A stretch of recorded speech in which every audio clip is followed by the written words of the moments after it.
Bonjour à tous, je suis ravie d'être là. Je suis ravie de vous présenter Max, pour ceux qui ne le connaissent pas, Max Commensal.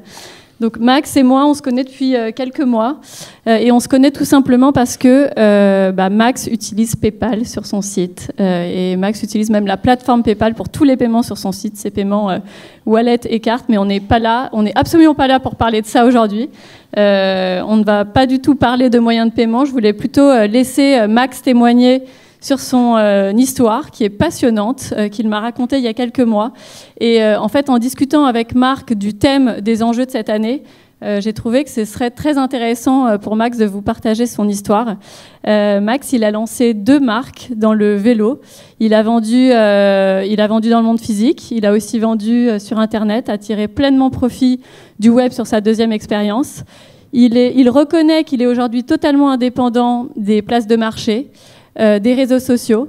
Et du coup, voilà, j'ai été très admirative de son parcours. Il a une croissance qui peut rendre jaloux plus d'un. Donc, je vais lui poser quelques questions pour qu'il puisse témoigner aujourd'hui et partager avec vous ce qu'il a appris et ce qui le motive au quotidien. Donc, Max, déjà, donc tu vends des vélos, mais pourquoi le choix de ce produit ? Je dirais que c'est les hasards de la vie. J'en fais pas moi-même. Donc déjà... Ou très peu. Je m'y suis mis très tard, mais bon, je veux dire, c'était pas du tout le principe. Je m'y suis mis parce que quand même j'aime l'objet, j'aime les beaux objets. Le vélo en est un assurément. J'ai commencé avec des vélos d'enfants de BMX parce que je trouve que c'est un outil éducatif génial et voilà. Puis après, ça a avancé, progressé, voilà. Et t'es toi-même un champion de vélo, si je puis dire ? Non, pas du tout. J'en ai plein, mais je n'en suis pas un, quoi. Ok, donc tu côtoies des champions. Qu'est-ce que pour toi une marque ? Donc je sais, on en a discuté ensemble récemment, mais j'aimerais bien que tu partages avec l'Assemblée comment tu définis une marque. Je sais pas, ce que j'ai envie de dire, c'est que déjà, faut pas être un copieur, ou faut éviter de l'être, ou bien il faut s'inspirer, mais ça doit pas être il faut avoir des envies, du caractère, envie de faire les choses différemment, presque à la limite être jaloux quand on voit quelque chose qui se fait, qui est bien, pour pouvoir faire autre chose qui soit mieux. Je crois que c'est le point de départ, quoi. Et quelles sont les différences et les points communs entre les 2 marques que tu as créées ? La première marque, je l'ai démarrée en 82, donc elle était 100% à moi. Puis bon, j'ai fait rentrer des gens parce que bon, dans une boîte, il fallait la faire grossir. Donc on était quand même une jolie boîte puisqu'on était 200. Et voilà, puis les gens que j'avais fait rentrer, un jour, ils ont voulu que je parte et ils m'ont mis dehors. Donc j'en ai créé une autre. Après, ils ont voulu que tu reviennes à un moment donné, non. Par contre, comme ils se sont cassés la figure 3 ans après, la marque, elle s'est retrouvée sur le marché et elle était à vendre, on va dire. Donc je me suis un peu renseigné pour savoir si c'était intéressant de la racheter, mais je ne me suis pas battu. D'accord. Et du coup, pourquoi avoir recréé une marque dans le même secteur ? Parce que je pense que j'étais dans un monde que j'aime et dans un monde dans lequel j'ai trouvé relativement injuste les choses vues comme elles s'étaient passées et envie de le refaire. Donc voilà, puis non, je ne regrette pas. Alors, je crois que tu as une expérience très particulière sur la communication et l'influence. Donc, est-ce que tu peux nous expliquer un peu quelle est ta stratégie de communication et ta stratégie d'influence aujourd'hui ? Et qu'est-ce que tu fais aujourd'hui fort de ton expérience sur justement la première marque ? La première marque, finalement, elle avait grosso modo le même moyen de communication que la seconde, hein. Le principe, c'est principalement du sport marketing. J'ai rien inventé, mais je fais ça quand même depuis longtemps. C'est de parier sur des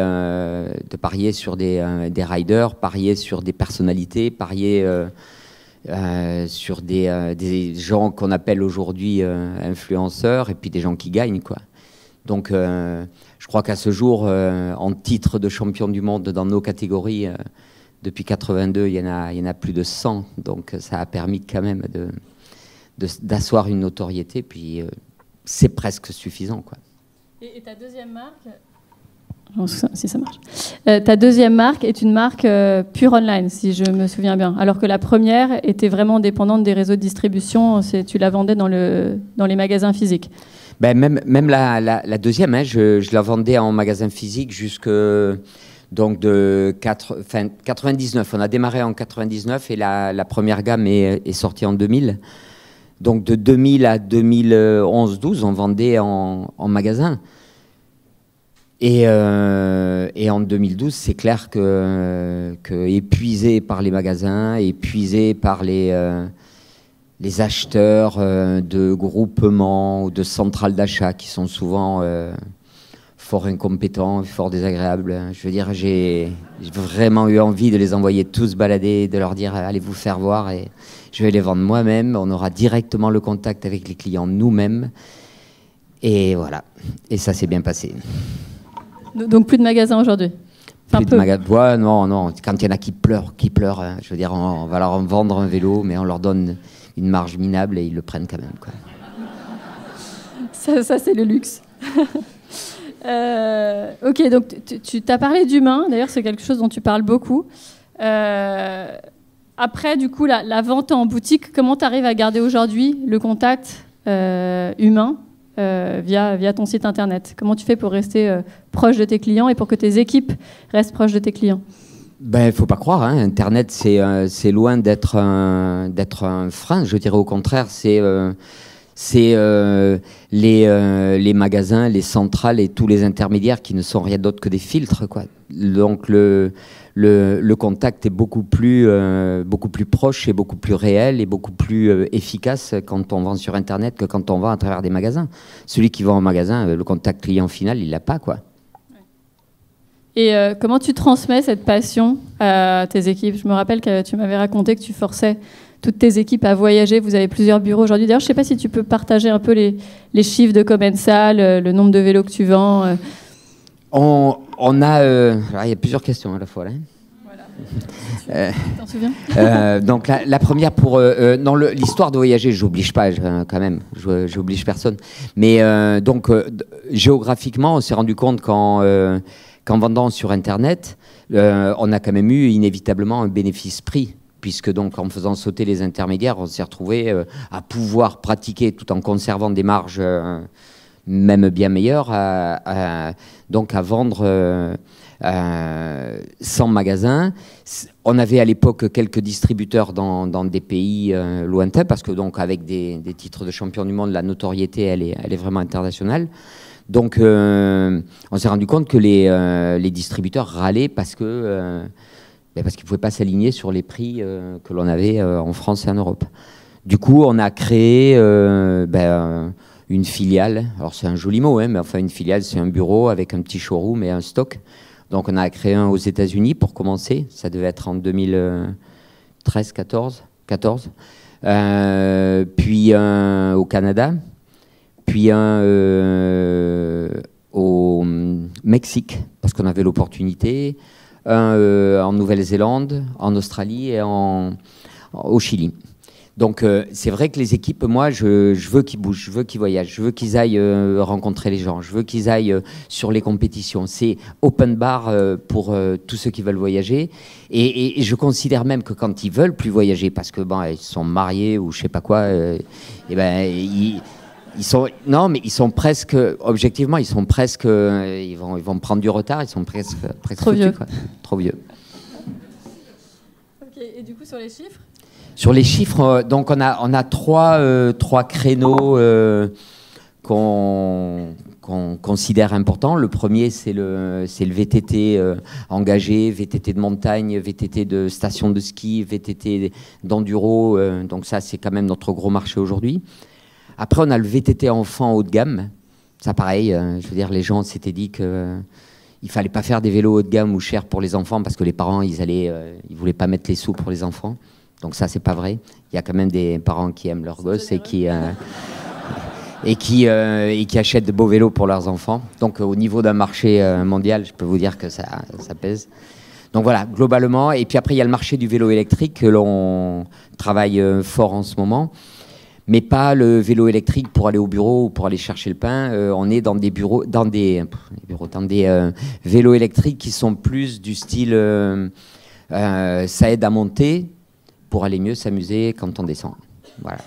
Donc c'est un créneau qui monte, c'est un créneau qui va bien entendu continuer de grossir et où toute l'expérience que l'on a de nos vélos de descente, d'enduro et de nos compétiteurs, évidemment, est super utile pour la fabrication de ces vélos. Donc en termes de quantité, pour te répondre, on doit fabriquer actuellement, je dirais à peu près 2000 vélos électriques, 5000 vélos d'enfants et la différence, on va dire, ça fait combien? 13 000 vélos d'enduro et de descente.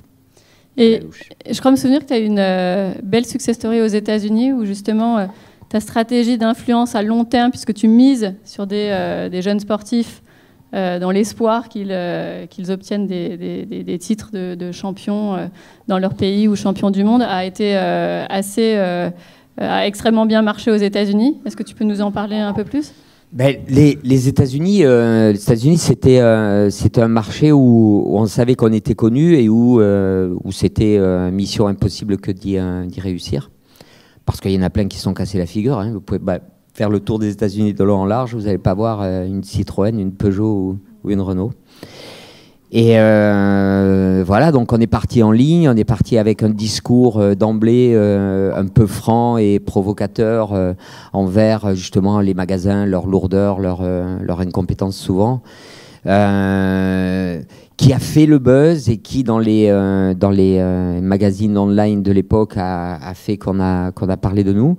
Et aujourd'hui, c'est clair que c'est de loin notre premier pays, bien avant France et compagnie. Quant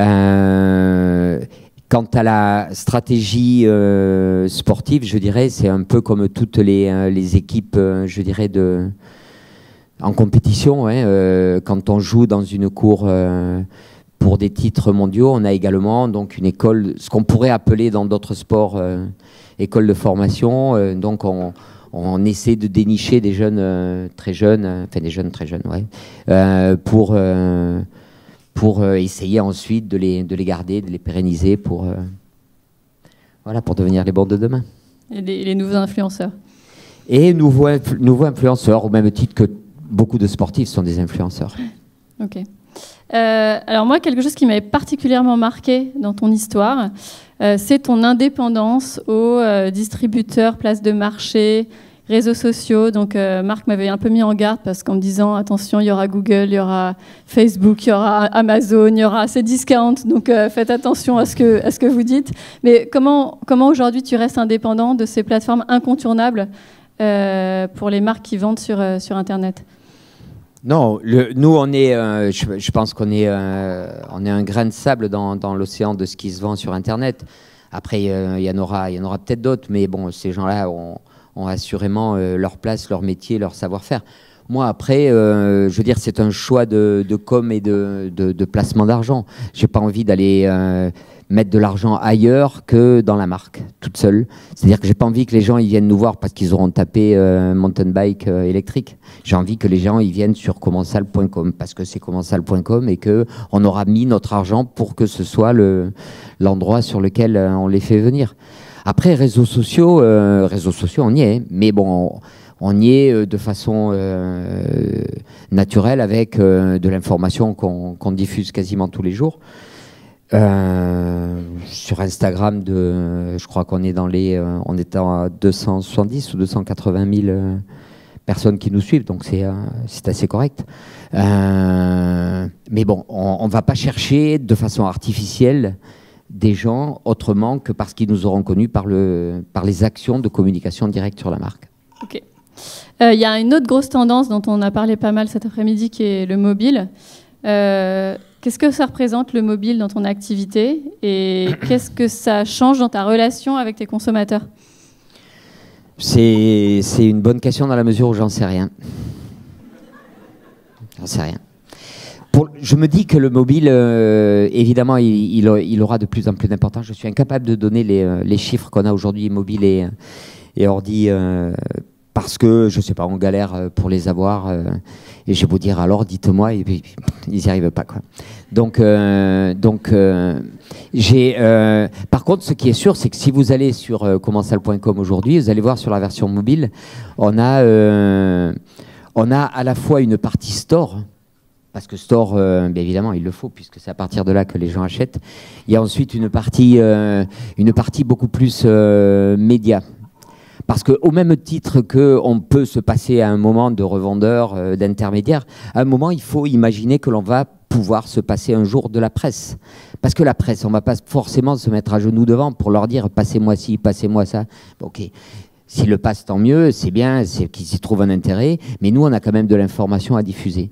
Donc, on va utiliser beaucoup le mobile pour être une sorte de média house sur lequel on va publier nos vidéos, nos trucs, toutes nos informations. Donc, sur le mobile, on va retrouver le store, mais également les news, également ce qu'on appelle Commensal TV, c'est un peu pompeux, mais bon, c'est nos vidéos les unes à la suite des autres, et il y a des gens qui adorent les regarder.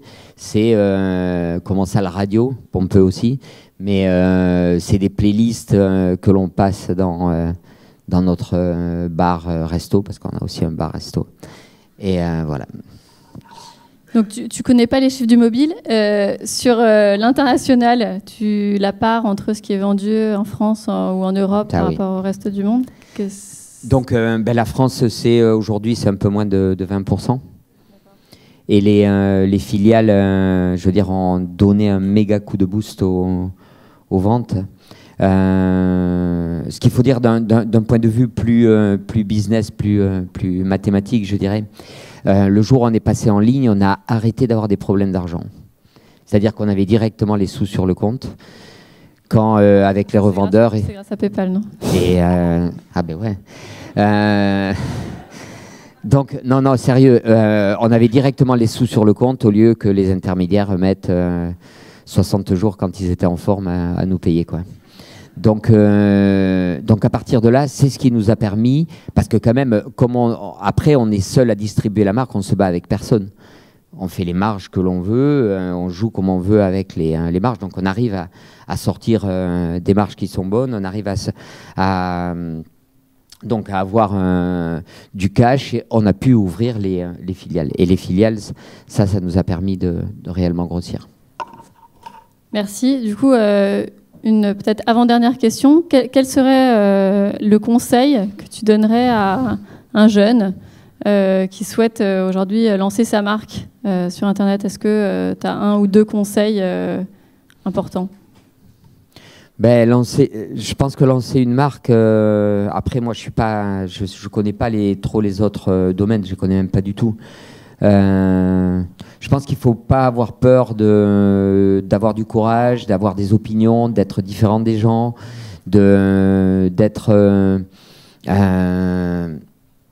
et puis de croire en soi et de beaucoup travailler, parce que bon, faut pas rêver, quoi, hein. Je veux dire, on y est arrivé jusqu'à maintenant, mais bon, c'est quand même au prix d'une quantité de travail monumentale, et ça, je le conseille pas forcément, hein, ni à vous, ni à mes enfants, ni à personne, hein, parce que bon, au bout du compte, c'est le genre de plan où tu laisses ta vie, quoi. Sur cette note positive, on va demander la musique. La musique que tu passes quand tu dois célébrer le succès. Non, c'est pas ça. La musique qui passe là, c'est celle qui est... Là, elle passe pas là pour le moment. Marc, il faut que tu nous fasses.